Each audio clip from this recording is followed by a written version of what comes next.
To other issues bordering on the economy, the federal government recently raised its borrowing limit from 25% of the gross domestic product to 40% of the GDP. Now, with a new borrowing limit, Nigeria can expand its current debt portfolio from 33.11 trillion naira to 61 trillion naira. This increases the concerns about debt sustainability in the country, which many say, if care is not taken, the country may be running into debt crisis. To discuss this further with us is Oju Demezwe, a financial and management consultant and the CEO of Flame Academy and Consulting. He joins us now. Good morning, Mr. Odemezwe, and happy, well, I don't know if you're on holiday. Happy holiday. You are in Kigali right now.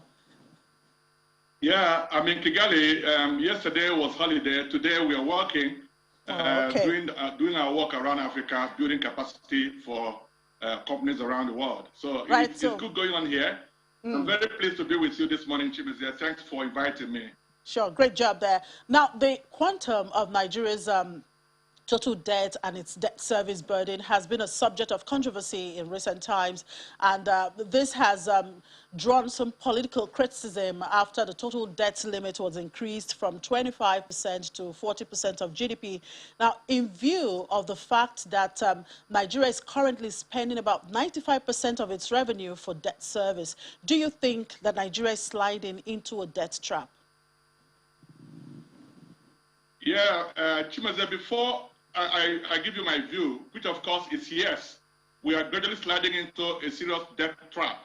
But let me say beforehand that our level of debt to GDP ratio is not yet very bad. Compared to countries around the world, even in Africa, Nigeria still has a very low debt to GDP ratio, which of course the government of Nigeria has continued to tout as the reason why it is always okay for us to borrow more and more. So looking at that figure alone, that ratio around the world, which is put at about 58% before we can say it's looking bad. But around the world, even in Africa here, many countries are already approaching 100% debt to GDP ratio and so on. So on that ratio alone, Nigeria can beat its chest and brag that it can still borrow more and more. But looking on a very important criteria, which is what you mentioned earlier, debt service to revenue ratio, Nigeria is having it very horrible because we are, not getting enough revenue from our huge GDP or economic activities. Revenue constraints are there, and therefore we spend nearly almost everything we get in revenue in servicing our debt. And that's a major liquidity problem. And that will lead to very imminent inability to meet our debt service obligations and possibly begin to live at the mercy of our creditors, both multilateral, bilateral, and commercial creditors. Let me say before I hand over to you again now, is that it's also important to look at the rate at which Nigeria is acquiring these debts. Mind you, before this government took over around 2015, our total debt was somewhere around 11 trillion, total public debt. And it has ramped up 3 times in the past 5 years. So that rate of accumulation of debt is quite scary, very horrible, and very unacceptable. And beyond looking at the rate of acquisition, if you look at the value, the unit value or dollar value or naira value we get for every spend in that borrowing, it is very, very abysmal. Value is not secured in that spending, and the mix of spending is also very appalling. We spend much more of this debt in recurrent expenditure, in lifestyle, parties, large government, bonanza and the rest of that, and much less in infrastructure development, even though the government always touts infrastructure as the reason why we borrow. And very important again, what is the spread of this spending when we borrow? Both geographical spread and sectoral spread. How much are we spending in those critical sectors that will boost human capital? For example, education, health sector, tourism that will bring us more dollars and so on. Digital access to digital education and so on. Even the power sector, Nigeria is still at below 4,000 megawatts, actual supply of electricity. What can I say about agriculture? How much have we developed the agricultural infrastructure? The rail systems and so on are all growing at a very slow rate. So this borrowing is not making the economy get more productive. It's a very sad situation, Chimese. Quite a grim picture there, but What can be done to avert this before it erupts and, you know, to mitigate the risk of falling into a vicious cycle of debt and poverty? This your question is a million-dollar question, my very good friend. It's a million-dollar question. Can you hear me? Yes. Yes. Now, we keep talking about this. It's a whole lot. There's a whole lot one can say about what must be done. But the summary of it is that Nigeria needs to be led better. Nigeria needs to be more visionary, more focused. Nigeria needs to sit down and, you know, order its scale of preferences. What must we invest in to boost the capacity of the economy to produce more? Nigeria needs to focus on, you know, investing more money in those sectors of the economy that will enable us, you know, earn more revenue and be able to service our debt. Nigeria needs to scale down the size of its government. There's no reason we should continue to run a bicameral system, you know, House of Rep and Senate, and all of the waste going on with that. There's no reason we continue to have very bogus, you know, government agencies, more than 600 of them, and some of them doing duplicate or duplicate their functions. You know, we are hugely inefficient in the way we deploy our debt resources, our capital resources. You know, we have several ministries that can be scaled down or merged with others. Our size of government is very huge, and this is what's costing us all this spending. Nigeria needs fiscal restructuring.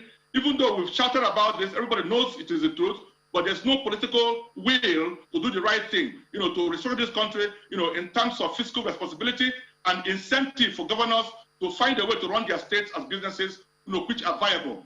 We have a system where governors every month run to Abuja to collect the handouts, and that's all they do. And even today, despite all of that, federal government is borrowing to support this state government payment of salaries. That's to say that many state governments in Nigeria today are hugely inefficient, they are not viable, and they must be run now more innovatively than before.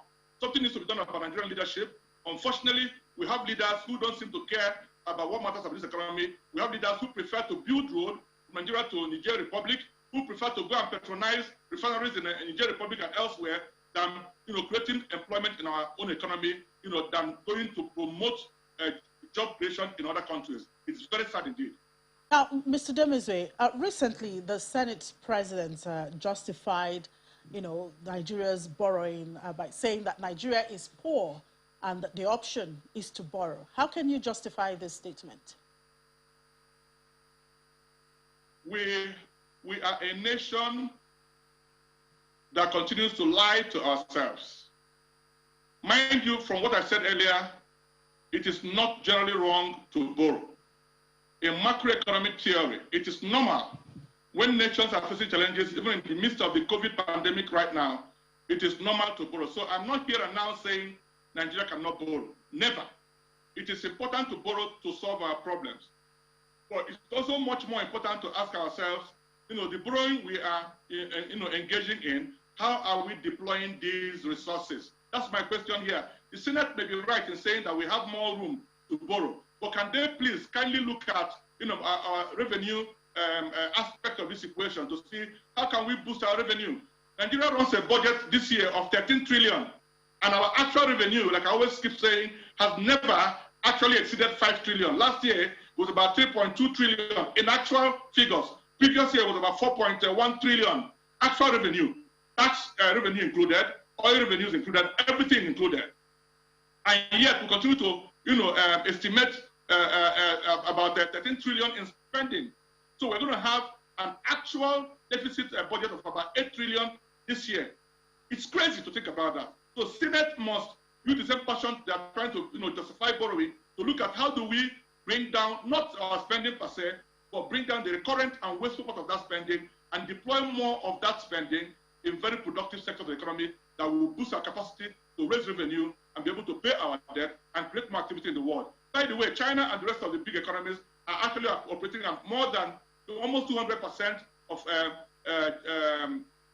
debt to GDP ratio. So it's not sinful to approach 40%. Even Nigeria's ratio of 40% debt to GDP ratio targeted now is not entirely bad. If you can keep it at 40%, that's still okay. But the point is that if you allow this government with a very high propensity to waste money, to borrow another 27 trillion between now and the end of their tenure, bringing us to that threshold of 40%, and following the trend of wasteful spending, I'm sure we are approaching a very anarchical situation, which will be very horrible for the future of this country. So let them come down their high horses. Let them, first of all, restructure this economy along, efficiency, efficient allocation of our resources. Let them, spend a lot in building those structures that will enable this economy run better.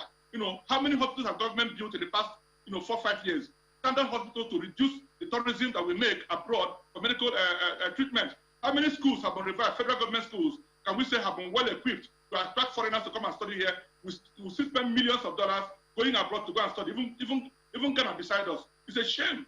How much power are we giving people to produce their goods? How much electricity are we giving to Nigerians? In South Africa, they have almost 45,000 kilowatts of electricity per 51 or 52 million people. Nigeria, we are 200 million people sharing 4,000 kilowatts of electricity, as a whole. It's a shame. This government must stop lying to us and to themselves and face the challenges, facing us as a country. Nigeria qualified for debt forgiveness in 2005 because it actually qualified as a highly indebted and poor country. In all, $36 billion of debt was forgiven, and a down payment of approximately $15 billion. Today, after rebasing of its GDP, Nigeria will not qualify for that type of debt forbearance. To the extent that Nigerian external debt is now in excess of $38 billion. Are we likely to get to a level where Nigeria will need another debt rescheduling or forgiveness? I laugh in Japanese, my very good friend. I laugh in Japanese because it is foolhardy. It's actually foolishness. I'm sorry to use these words. To keep borrowing, hoping that your debt will be forgiven. Who does that?